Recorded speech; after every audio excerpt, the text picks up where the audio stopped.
Oke, assalamualaikum. Jadi pada video kali ini aku bakal share ke kalian bahasan soal SKB 2024 Formasi Arsiparis.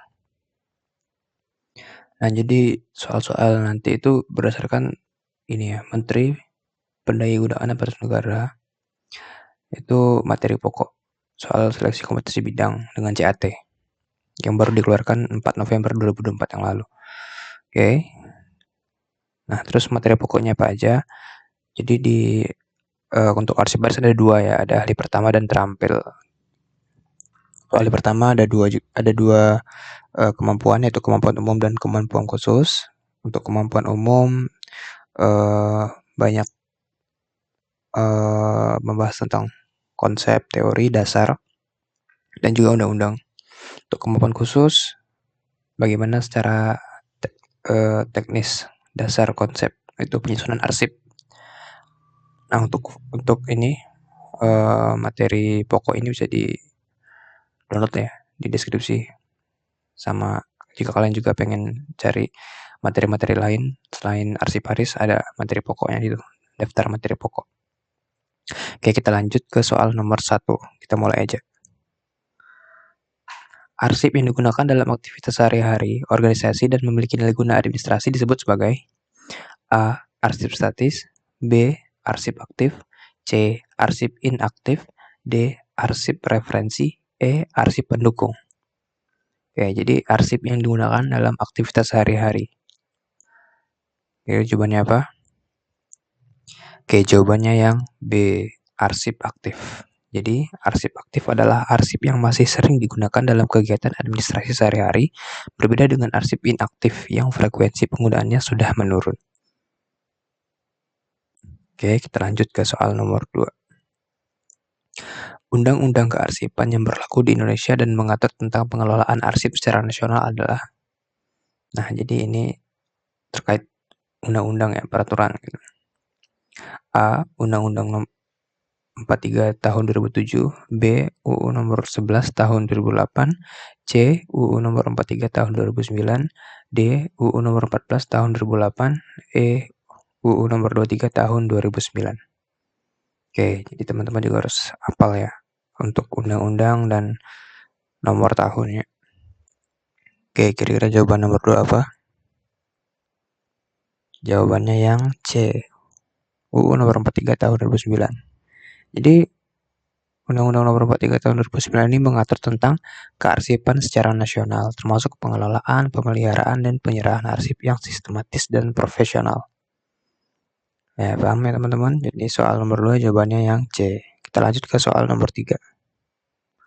Berdasarkan Undang-Undang Nomor 14 Tahun 2008, informasi yang dikecualikan dari keterbukaan informasi publik karena mengandung rahasia negara adalah A. Informasi publik, B. Informasi aktif, C. Informasi terbuka, D. Informasi yang dikecualikan, E. Informasi data primer. Oke, bisa dilihat kuncinya apa ya? Informasi yang dikecualikan dari keterbukaan. Jawabannya yang D. Informasi yang dikecualikan. Jadi dalam UU nomor 14 tahun 2008 terdapat jenis informasi yang tidak dapat diakses publik, termasuk rahasia negara, data pribadi, dan informasi yang membahayakan kepentingan negara atau individu. Oke. Paham teman-teman, jadi soal nomor 3 jawaban yang D. Nanti bisa didalami lagi untuk undang-undang, bisa dibaca-baca. Tadi ada undang-undang tahun 2009, sekarang nomor 14 tahun 2008. Oke, soal nomor 4. Salah satu langkah terakhir dalam siklus hidup arsip yang melibatkan penghapusan arsip yang tidak lagi bernilai guna adalah A. Pengolahan arsip, B. Pemusnahan arsip, C. Penggandaan arsip, D. Penyimpanan arsip, E. Peninjauan arsip.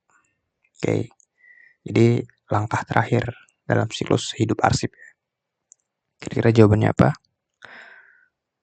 Jawabannya yang B. Pemusnahan arsip. Nah, jadi pemusnahan arsip ini adalah tahap akhir dalam siklus hidup arsip yang dilakukan terhadap arsip yang sudah tidak memiliki nilai guna, baik administrasi, hukum, maupun sejarah. Jadi udah nggak berfungsi ya teman-teman, udah nggak ada gunanya lagi. Jadi di tahap terakhir itu musnahkan. Oke, ke soal berikutnya. Soal nomor 5. Layanan arsip yang memungkinkan masyarakat untuk mengakses arsip statis disebut dengan terkait layanan ini. A. Preservasi arsip. B. Pengelolaan arsip aktif. C. Layanan arsip publik. D. Inventarisasi arsip. D. Dokumentasi.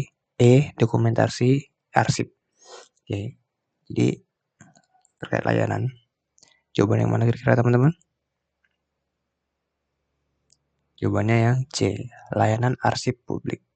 Jadi layanan arsip publik memungkinkan masyarakat umum untuk mengakses arsip statis yang telah menjadi bagian dari dokumentasi sejarah dan tidak lagi bersifat rahasia. Kayak beda sama yang tadi ya, yang dokumen yang bersifat rahasia dan menjaga nama baik negara ataupun individu. Nah, untuk soal nomor 6 dan seterusnya sampai dengan soal nomor 100 ya teman-teman, bisa dilihat di link di deskripsi. Di sana ada kumpulan soal SKB Arsiparis, mana formatnya ada soal, jawaban, dan pembahasan. Jadi dari pembahasan tersebut nanti teman-teman bisa dalami lagi, bisa dipelajari, dipahami untuk latihan teman-teman mengingat. Nah, nanti file atau PDF yang akan teman-teman dapat kurang lebih seperti ini. Ada total 100 soal ya, disertai dengan jawaban dan pembahasan. Jadi teman-teman bisa belajar dari soal-soal ini untuk menjadi referensi, mengasah kemampuan, dan juga soal-soal ini udah sesuai dengan materi pokok SKB dari pemerintah yang baru dikeluarkan. Nah, ini tadi nomor 1 yang kita pelajarin, 1 sampai nomor 5. Nah, nanti untuk nomor 6-nya seterusnya silakan dicek di link ya. Oke, mungkin sekian teman-teman. Semoga bisa bermanfaat videonya, bisa membantu teman-teman untuk belajar. Sekian, terima kasih.